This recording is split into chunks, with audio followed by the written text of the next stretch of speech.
नमस्कार, मैं धनंजय कुमार। द नागरिक में आपका स्वागत है। और आज मंगलवार है। मंगलवार को हम बात करते हैं प्रोफेसर जगदीश्वर चतुर्वेदी सर से। आप जानते हैं कि चतुर्वेदी सर जो है हिंदी के हेड ऑफ द डिपार्टमेंट रहे कलकत्ता यूनिवर्सिटी में। 80 से ज्यादा किताबें लिखी हैं। अभी 2-3 किताबें फिर भेज दी हैं, छपने के लिए गई हुई हैं। और जगदीश्वर सर जो है वो जेएनयू में रहे। राजनीति से लेकर के साहित्य, खास करके आलोचना उनका जबरदस्त विषय रहा है, उनका फेवरेट विषय रहा है। हम लगातार बात कर रहे हैं साहित्य को लेकर के। आज से हम एक नई श्रृंखला शुरू कर रहे हैं प्रेमचंद को लेकर के। आप जानते हैं कि भारतीय साहित्य में प्रेमचंद का स्थान सर्वोपरि है। कथा सम्राट, उपन्यास सम्राट और विचार के लेवल पर प्रेमचंद को बहुत ऊपर माना जाता है। तो आप प्रेमचंद की कहानियां भी आप लगातार उस पर विवेचना सुन रहे हैं। हर गुरुवार को हम करते हैं और अब प्रेमचंद पे बात करेंगे हम। आप तमाम साथी जो हमारे साथ जुड़े हुए हैं, आप सबको भी नमस्कार, सबका स्वागत। सर, प्रेमचंद को कहाँ से शुरू करें हम?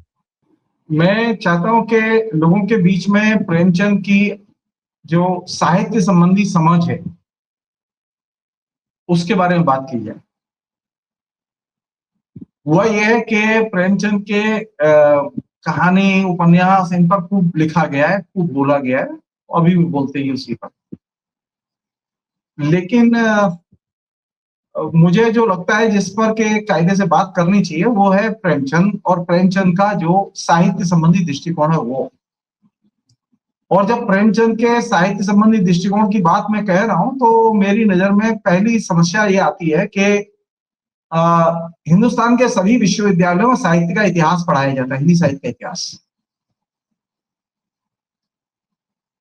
और हिंदी साहित्य के इतिहास को पढ़ाए जाने का और हिंदी साहित्य के इतिहास को लिखे जाने का दो प्रारूप अवेलेबल है।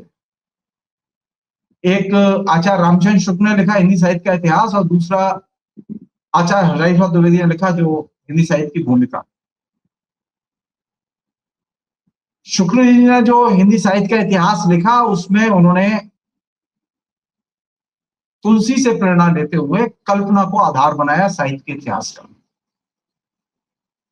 और हजारी प्रसाद द्विवेदी ने जो साहित्य का इतिहास लिखा, जिसे हम हिंदी साहित्य की भूमिका के नाम से जानते हैं, उसके बाद में उन्होंने ढेर सारा काम किया। तो उनकी इतिहास दृष्टि का आधार कबीर थे और उन्होंने साहित्य के इतिहास में प्रमुखता दी विचार को और विचारधारा के रूप में। और इसके लिए उन्होंने आधार बनाया कबीर को। तो शुक्ल जी ने आधार बनाया तुलसी को और हजारी प्रसाद द्विवेदी ने आधार बनाया कबीर को। और ये दोनों इतिहास 10 साल के अंतराल में ही आए। मतलब शुक्ल जी का इतिहास 1929 के आसपास आता है, जो कि एमए के विद्यार्थियों के लिए उन्होंने क्लास के नोट्स लेते हुए जो लिखा वो हिंदी साहित्य के इतिहास के तौर पर पुस्तक उनकी है। और काशी के विद्यार्थियों के लिए। और हजारी प्रसाद द्विवेदी ने जो हिंदी साहित्य के इतिहास, हिंदी साहित्य की भूमिका लिखी वो विश्व भारती के एमए के विद्यार्थियों के लिए लिखी। अच्छा, उस समय मध्यकाल के लेखकों को आधार बना के इतिहास लेखन करना एक तरह से परंपरा का हिस्सा था, क्योंकि मध्यकाल को नए सिरे से, मध्यकाल के दृष्टिकोण को नए सिरे से परिभाषित करने की एक तरह से बाढ़ आई हुई थी उस समय। तो यहां तुलसी और वहां कबीर। मेरी चिंता यह है कि क्या ये 1929 और 1938 में लिखी गई किताबें हमारी इतिहास दृष्टि का आधार हो सकती हैं या प्रेमचंद हो सकते हैं। या यूं कहें कि तुलसी और कबीर की बजाय अगर प्रेमचंद को इतिहास दृष्टि का आधार बनाया जाए तो साहित्य का इतिहास कैसा होगा। जो आलोचक हैं वो प्रेमचंद को साहित्य के बड़े लेखक के तौर पर तो मानते हैं, लेकिन वे साहित्य के इतिहास दृष्टि के आधार के तौर पर प्रेमचंद को क्यों नहीं मानते? ऐसी क्या वजह है कि तुलसी तो अच्छे लगते हैं, कबीर भी अच्छे लगते हैं, लेकिन साहित्य का इतिहास और इतिहास दृष्टि के निर्माण के लिए प्रेमचंद अच्छे नहीं लगते? या ये भी एक पलट के सवाल हो सकता है, अगर मध्यकाल में ही रहे हम, कि लोगों को मध्यकाल का शौक है, तो मीरा को क्यों नहीं साहित्य के इतिहास का आधार बनाया जा सकता? मीरा क्या तुलसी से कम है? कबीर से कम है? मीरा को न बनाना उसका भी एक कारण है, और उसी तरह प्रेमचंद को साहित्य के इतिहास का आधार न बनाना, इसका भी एक कारण है। ये जो हिंदी के जो प्रोफेसर है ना, जो विभिन्न विभागों में पढ़ाते हैं, उनका जो माइंड सेट है, अधिकतर प्रोफेसरों का वो माइंड सेट जो है क्या है, वो टिपिकल कंजर्वेटिव हिंदुत्ववादी है। उसमें प्रोग्रेसिव एलिमेंट बहुत कम मिलेगा आपको। और ये आज की समस्या नहीं है, ये हजारी साहब द्विवेदी के जमाने में भी ये दिक्कत थी, ये शुक्ल जी के जमाने में भी ये दिक्कत थी, ये नामवर सिंह के जमाने में भी ये दिक्कत थी, और ये आज भी ये दिक्कत।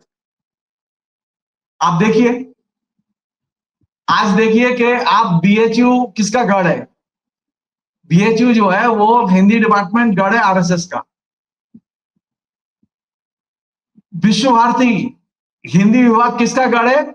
आरएसएस का।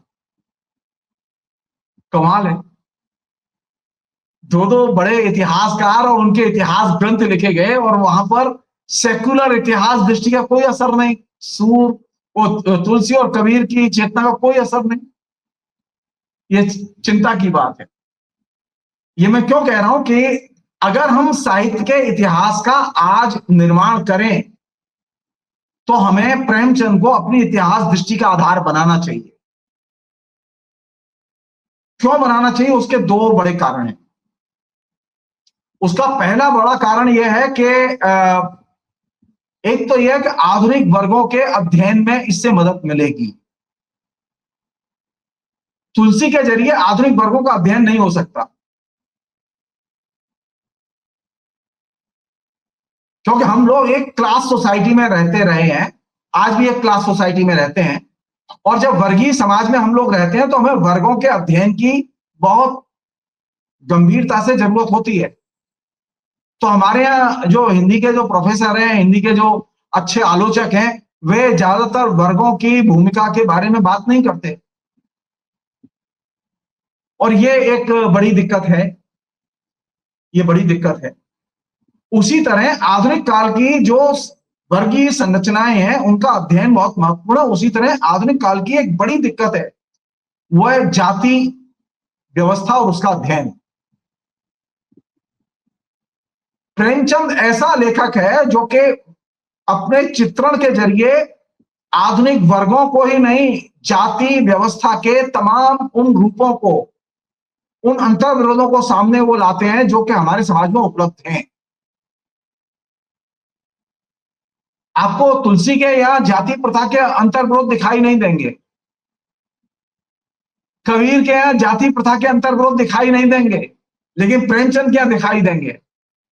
तो प्रेमचंद का जब अध्ययन करेंगे और प्रेमचंद के आधार पर आप साहित्य के इतिहास का निर्माण करेंगे, तो वर्ग और जाति इन दोनों के अंतर विरोधों को देखने की दृष्टि आपको मिलेगी। और इसलिए प्रेमचंद को इतिहास दृष्टि का आधार बनाया जाना चाहिए, नंबर एक। नंबर दो, ये जो मध्यकालीन बोध है, कबीर में भी है और वो तुलसी में भी है। सवाल यह है कि क्या आज के जमाने में मध्यकालीन बोध की जरूरत है या आधुनिक भावबोध की जरूरत है? आधुनिक भावबोध अगर पैदा करना चाहते हैं तो प्रेमचंद की तरफ चलो, और मध्यकालीन भावबोध पैदा करने चाहते हैं तो आप सूर, कबीर, तुलसी की तरफ जाओ, कोई दिक्कत नहीं। मध्यकालीन भावबोध में रिस्क है पुरानी बीमारियों से ग्रस्त होने का। वो साहित्य की बीमारी है, वो संस्कृति की बीमारियां हैं, वो तमाम और राजनीतिक बीमारियां हैं। तो वे साहित्य में आएंगी, साहित्य की इतिहास दृष्टि में आएंगी, और यही वजह है साहित्य की इतिहास दृष्टि में बीमारियां हैं। मसलन एक छोटा सा उदाहरण दे रहा हूं मैं आपको कि आचार्य शुक्ल ने जब साहित्य का इतिहास लिखा तो उन्होंने मुसलमानों के खिलाफ खूब लिखा। अब हो ये रहा है कि आचार्य शुक्ल के इतिहास को और उनकी मुस्लिम विरोधी दृष्टिकोण का खूब इस्तेमाल कर रहे हैं आरएसएस के लोग। अच्छा, आचार्य शुक्ल का जो साहित्य संबंधी दृष्टिकोण है वो कम्युनल नहीं है, लेकिन साहित्य समाज के इतिहास का जो दृष्टिकोण है वो कम्युनल है। मुझे ऐसा इतिहास चाहिए कि जिस लेखक का मैं इस्तेमाल करूं वह मुझे इस कम्युनल दृष्टिकोण से मुक्त करे। मध्यकाल में जो ही आप मध्यकालीन आधारों पर प्रवेश करेंगे, सांप्रदायिक ट्रैप में फंसने की संभावना है। अब चाहे कबीर के जरिए जाइए या सूर के जरिए जाइए या किसी और के जरिए जाइए। तो साहित्य के विद्यार्थी के लिए, साहित्य की चेतना के विकास के लिए मध्यकालीन भावबोध से मुक्ति बेहद जरूरी है। और ये दिक्कत यहां है कि जो हमारे यहाँ साहित्य के इतिहास का जो पठन पाठन है कॉलेज लेवल पर, यूनिवर्सिटी लेवल पर, उसमें ये मध्यकालीन दृष्टि और इसके जो दो पिलर हैं कबीर और तुलसी, ये दोनों केंद्र में। अब इसका परिणाम देखिए कितना खराब है। ये दोनों के साथ ही घटा ये, और उन लोगों के साथ में भी घटा जो इनके उपासक हैं। मैं नहीं कह रहा वो शुक्ल जी के इतिहास को एकदम खारिज कर सकते हैं, लेकिन दिक्कत यह है कि शुक्ल जी के इतिहास में साहित्य संबंधी दृष्टिकोण तो महत्वपूर्ण है, लेकिन समाज संबंधी दृष्टिकोण, इतिहास संबंधी, सामाजिक इतिहास से संबंधित दृष्टिकोण वो कम्युनल है और वो इतिहास नहीं है। तो साहित्य का विद्यार्थी जब वो साहित्य का इतिहास पढ़ेगा तो वो उस कम्युनल इतिहास को भी पढ़ता है। ये वह कम्युनल इतिहास है जिसकी कि आरएसएस के लोग आए दिन वकालत करते रहते हैं। तो ये एक मुश्किल तो है। तो इस मुश्किल से बचने का सबसे सही तरीका यह है कि हम अपनी इतिहास दृष्टि का आधार प्रेमचंद को बनाएं। और प्रेमचंद को जब साहित्य की इतिहास दृष्टि का आधार बनाएंगे तो साहित्य के इतिहास में हम वर्गों की खोज करेंगे, वर्गों के अंतर विरोधों का अध्ययन करेंगे, जाति की खोज करेंगे, जातियों के अंतर विरोधों का अध्ययन करेंगे। ये जो दलित लेखक, उनकी जो पीड़ा है, वो बार बार कहते हैं कि हमारी उपेक्षा हुई है, इतिहास में हमें जो जगह मिलनी चाहिए वो नहीं मिली है। उसका कारण वही है क्योंकि जाति प्रथा का तो अध्ययन नहीं किया हमारे साहित्य के इतिहासकार ने। यह बात दीगर है कि उसने साहित्य में दलित लेखकों को प्रतिष्ठित किया, लेकिन साहित्य का इतिहास हमें जाति प्रथा को समझने में मदद नहीं करता। आश्चर्य की बात है कि दोनों ही लेखक शुक्ल जी और हजारी प्रसाद द्विवेदी, दोनों ही लेखक जाति प्रथा के बारे में न्यूनतम भी नहीं लिखते। जब आप जाति प्रथा के बारे में न्यूनतम नहीं लिखेंगे तो जाहिर है कि जो निम्न वर्ण के लोग हैं, चौथे वर्ण के लोग हैं, वो ये तो आपत्ति करेंगे, दलित हैं वे तो आपत्ति करेंगे, उन्हें गुस्सा आएगा। भले ही आप कबीर को प्रतिष्ठित कीजिए, लेकिन आप जाति प्रथा के बारे में तो लिख नहीं रहे कुछ भी। आप और बहुत सारी चीजें गद्य में लिख रहे हैं, लेकिन जाति प्रथा का कहीं जिक्र नहीं है, तो ये दिक्कत आएगी। दूसरी चीज ये है कि आधुनिक वर्ग और वर्ग मध्यकाल में भी जो वर्ग हैं, उन वर्गों की समझ साहित्य का इतिहास नहीं देता। इस दृष्टि से भी कबीर और तुलसी के आधार पर जो लिखा गया साहित्य का इतिहास है वह एक तरह से अधूरी समझ देता है। एक कंप्लीट समझ के लिए जरूरी है कि हमारे पास में एक मुकम्मल आधुनिक इतिहास दृष्टि हो, और आधुनिक इतिहास दृष्टि को निर्मित करने में प्रेमचंद का नजरिया हमारी मदद कर सकता है। ये मेरी बहुत ही साफ धारणा है कि हिंदी विभाग के अध्यापकों को ये पैटर्न बदलना चाहिए, हिंदी के आलोचकों को ये पैटर्न बदलना चाहिए। क्यों बदलना चाहिए, इसका एक अन्य वजह है। वो अन्य वजह क्या है कि ये जो कल्पना को आधार बना के जब तुलसी को केंद्र में लाए, तो उस समय एक आइडियोलॉजिकल स्ट्रगल था जिसको के शुक्ल जी ने एड्रेस किया। वो ये था कि दयानंद सरस्वती ने रामचरितमानस के खिलाफ में बहुत लिखा था, बोला था, और उन्होंने जो सत्यार्थ प्रकाश नामक पुस्तक लिखी थी, उसमें पुस्तक में जो अनटचेबल बुक्स थी उसमें पहला नाम था रामचरितमानस का, जिसकी कि वो कहते थे कि इसे नहीं पढ़ा जाना चाहिए। तो जाहिर है कि उस समय का जो आइडियोलॉजिकल स्ट्रगल था, उसमें एक आइडियोलॉजिकल स्ट्रगल में चुनौती थी दयानंद के दृष्टिकोण की। उस दृष्टिकोण से लड़ने के लिए उन्होंने तुलसी को केंद्र में रखा। लेकिन आज तो दयानंद सरस्वती नहीं है, आज तो हमारे सामने बहुत सिंपल एक सामान्य सी स्थिति है कि हम कैपिटलिज्म में रहते हैं, और कैपिटलिज्म में रहते हुए हमें वर्गों की समझ होनी चाहिए। समाज में जातियां हैं, जातियों की संरचनाओं की समझ होनी चाहिए, उनके अंतर विरोधों की समझ होनी चाहिए, और इन जातियों और वर्गों के बीच में जो आइडियोलॉजिकल कंट्राडिक्शन है उसकी समझ होनी चाहिए। तो हमें इन अंतर विरोधों की समझ साहित्य का इतिहास नहीं देता। तुलसी हमारी मदद नहीं करते, तुलसी के दृष्टिकोण से लिखा गया साहित्य का इतिहास भी हमारी मदद नहीं करता। और यही वजह है कि आधुनिक वर्गों के बारे में हिंदी के आलोचकों का हाथ तंग है।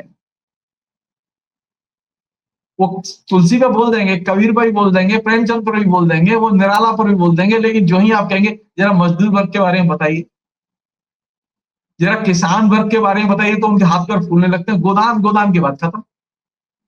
मतलब गोदान के उपन्यास की व्याख्या करते रहेंगे, लेकिन किसान के जीवन के बारे में उनके पास में कोई सूचनाएं नहीं होती।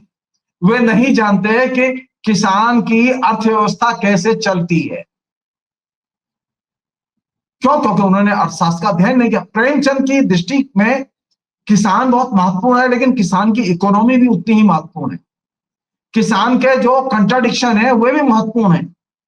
तो प्रेमचंद इस मामले में हमें, जिसे हम कहें, पॉलिटिकल इकोनॉमी को समझने में मदद करता है। तुलसी से वह मदद नहीं मिलती।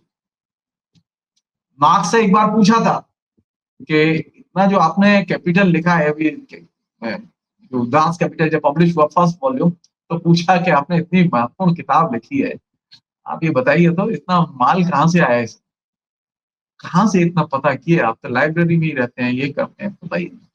तो उन्होंने कहा कि मैंने कैपिटल को लिखते समय जिनसे मुझे मदद मिली, आपको जान के आश्चर्य होगा, वो थे फ्रांस के उपन्यासकार। उपन्यासों से मदद मिली। किसे? कैपिटल को लिखने में, जो विश्व की सबसे महत्वपूर्ण किताब है बाइबल के बाद, सबसे ज्यादा बिकने वाली किताब है वो। हमारे यहां हालत यह है कि कोई इस बात पर ध्यान देने के लिए तैयार नहीं है कि उपन्यासकार से हमें मदद मिल सकती है राजनीतिक अर्थशास्त्र को समझने में, पूंजीपति और मजदूर के संबंधों को समझने में, किसान और जमींदार के संबंधों को समझने में, किसानों के, खेतिहर मजदूरों के शोषण को समझने में। हम ये तो कहते हैं कि कफन कहानी, उसमें गरीब का शोषण, उसमें किसान का शोषण, लेकिन पॉलिटिकल इकोनॉमी कहाँ है?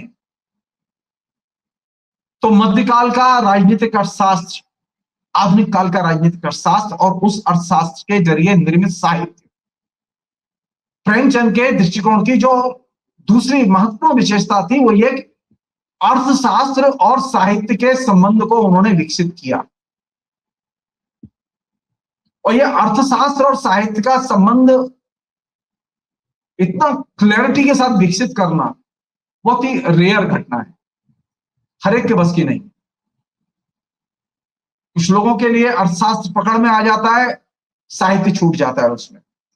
साहित्य के चरित्र छूट जाते हैं। प्रेमचंद साहित्य में चरित्र भी उतने ही सुगठित ढंग से निर्मित करते हैं जितने सुव्यवस्थित ढंग से वे अर्थशास्त्र के पक्ष को सोचते हैं। तो इस लिहाज से मुझे जो लगता है वो इस पूरे एपिसोड में मैं जिस चीज की तरफ ध्यान खींचना चाहता हूं वो ये कि आधुनिक साहित्य, मध्यकाल का साहित्य और साहित्य का इतिहास इन जनरल, उसका जो मॉडल है, उसका जो आधार है, वो आधार प्रेमचंद की इतिहास दृष्टि और साहित्य दृष्टि को बनाया जाना चाहिए। जब तक आप प्रेमचंद को साहित्य की इतिहास दृष्टि का आधार नहीं बनाएंगे, आपको आधुनिक काल और आधुनिक काल के प्रपंच और कंट्राडिक्शन समझ में नहीं आएंगे। आखिरी चीज इस एपिसोड के प्रसंग में वो ये कि मुझे मॉडर्न सोसाइटी बनानी है ना, आधुनिक मनुष्य बनाना है। तो आधुनिक मनुष्य बनाते समय मेरी नजर वर्तमान पर होनी चाहिए। प्रेमचंद के साहित्य की खूबी है कि वह वर्तमान का साहित्य है।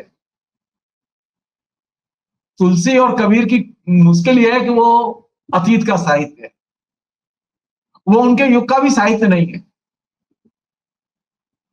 तुलसी जिस समय पैदा हुए थे, राम जी उनके युग में नहीं थे। राम जी तुलसी से लाखों साल पहले हो गए थे। और वही कबीर की भी मुश्किल है कि कबीर जिस ईश्वर की उपासना करते थे, वो ईश्वर लाखों साल पहले हुआ, वर्तमान नहीं है। वर्तमान को केंद्र में लाना साहित्य की इतिहास दृष्टि की मुख्य चिंता होनी चाहिए, और इस दृष्टि से प्रेमचंद हमारी मदद कर सकते हैं। आज इतना ही रखें। बहुत बहुत धन्यवाद सर। बहुत एकदम अलग, बिल्कुल आपने सही कहा कि प्रेमचंद पे चर्चा हो जाती है, कबीर पे, तुलसी पे, किसी और पे भी चर्चा हो जाती है, लेकिन इस दृष्टि से चर्चा नहीं हुई है या कम हुई है। बहुत अच्छा है सर, ये आपने जिस विषय को आज छेड़ा है, और ये तो लंबा चलेगा। आपको कैसा लगता है ये जरूर आप बताएंगे, अपनी प्रतिक्रिया भी देंगे। और हम कोशिश कर रहे हैं कि हमारे जो साहित्यकार हैं, उनकी जो रचनाएं हैं, उनके माध्यम से हम अतीत को भी समझें, वर्तमान को भी समझें, और भविष्य को भी समझने में हमें मदद मिले। फिलहाल इतना ही। बहुत बहुत धन्यवाद। धन्यवाद सर।